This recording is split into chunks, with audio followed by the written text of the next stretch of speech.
In John chapter 18, Pontius Pilate is interviewing Jesus to determine whether or not he will grant the request to execute him, to put him to death. And as a part of that conversation, I'm going to read to you verses 37 and 38 from the ESV. Then Pilate said to him, "So you are a king?" Jesus answered, "You say that I am a king. For this purpose I was born, and for this purpose I have come into the world, to bear witness to the truth. Everyone who is of the truth listens to my voice." Pilate said to him, "What is truth?" That's our topic for the word of the week, truth. And let's take a look at Pilate's question in Koine. Lege auto ho Pilatos. Pilate says to him.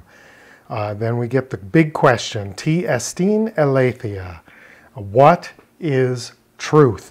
So it seems like the eternal question, what is truth? It's just as relevant today as it was then. And today for our word of the week, we're going to look at truth, aletheia. So aletheia is truth or genuineness. Let's talk about etymology for a moment. In classical Greek, aletheia meant non-concealment. So if something was the truth, it didn't have any part of it hidden, concealed, obfuscated, altered, suppressed, enhanced, etc., etc. It was what it was. The reality of it has not been concealed. Aletheia. In New Testament Greek, Koine Greek, aletheia is, if we take lethe, and it means forgetfulness, aletheia is non-forgetfulness, unforgetfulness.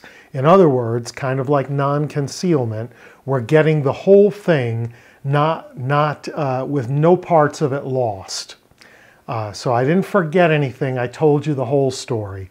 I didn't leave out the parts that didn't make me look good. Or I didn't alter the facts of the story so that it painted a particular picture. I didn't forget any of it. I gave you the whole thing as it really is. So the classical Greek antonym for aletheia is eidolon, idols, right? A representation, an image, a likeness of something that isn't the actual thing. So we could look at the opposite of truth as any representation of a situation, a scenario, events, etc., that doesn't actually show the thing, but paints a picture of it, is a carving of it, but it isn't essentially that thing, right? The Koine antonym is prophasis.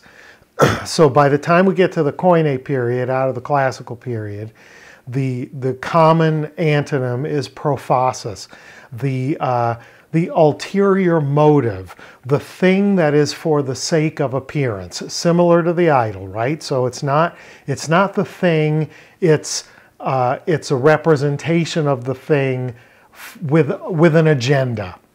So the reason that I'm telling the story the way I'm telling it is because it either paints me in a better light or paints someone else in a worse light. It alters the perception of reality to serve my purpose. So what is truth? Truth is the representation of a reality as it really is, without adding to, subtracting from, altering, obfuscating, cutting off a part, enhancing a part, without doing anything to it that changes the reality of what something is. This is a difficult conversation to have without tautology, right? The most famous tautology of all, it is what it is. Well, everything is what it is, right? That's the nature of being. But the nature of truth is giving the full representation of what it is without adding to, subtracting, altering, enhancing, suppressing, etc., etc. So what is truth? Truth is the reality of a thing without changing it in any way, shape, or form for any purpose. Non-concealment, non-forgetfulness, giving the whole thing, not leaving anything off. So, interestingly enough, back in the classical period, aletheia was something that was to be revealed by logos. So the word shows the truth. And here in John 18, in John's gospel, John is the only writer who refers to Jesus as hologos, the Word. In the beginning was the Word, and the Word was with God, and the Word was God. The truth is revealed by the logos. That's the classical notion. And we talk about speaking the truth. Right here in America, one of our apocryphal tales is of a young George Washington chopping down the cherry tree. My goodness, his father says, what happened to my cherry tree? I cannot tell a lie, Father. I cut down the cherry tree. The words that he spoke, his logoi, the logos, reveal the truth. I cut down the cherry tree. Not hiding anything, not holding anything back. Clearly something happened to the cherry tree, Father. Only God can know what happened to the cherry tree. George knew what happened to the cherry tree in the apocryphal tale, and his words told the truth of the matter. I cannot tell a lie. I cut down the cherry tree. So today, we find ourselves faced with truth more often than not treated as a subjective thing. We hear people say all the time, I have to live my truth. And other people will counter and say, there's not your truth or my truth, there's just the truth. These are the arguments between subjective truth and objective truth. Is there such a thing as subjective truth?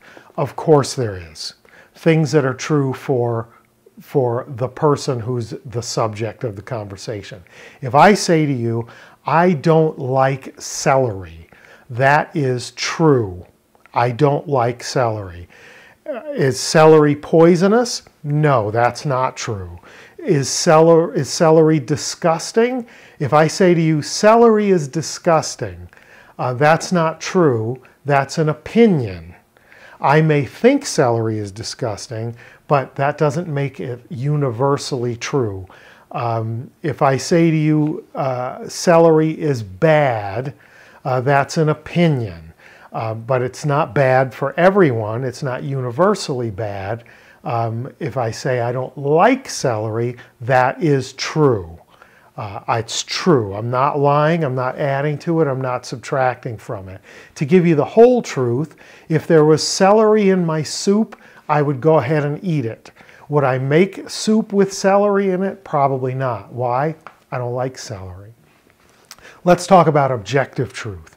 At sea level, distilled water, pure water, boils at 212 degrees Fahrenheit or 100 degrees Celsius. That is an objective truth. It's a reproducible scientific fact.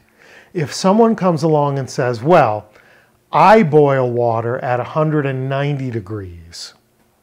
So knowing that the reproducible truth is that at sea level, distilled water boils at 212 degrees Fahrenheit, 100 degrees Celsius, what I know for sure is my claim of 190 degree boiling water is either an outright lie, or I have hidden, obscured, forgotten some of the truth of what I'm saying. Like, am I close to a vacuum when I'm boiling at 190 degrees? Is it pure water? Am I at sea level? I've changed some of the factors. I've left something out. I've concealed a part of reality in making my claim of being a 190 degree water boiler. So bear this in mind. You're entitled to your own opinions. I'm entitled to my own opinion about celery. I don't like celery. It's true for me, but it may not be true for you. But I'm not entitled to my own facts. that water boils at 70 degrees Fahrenheit at sea level. No, just not true.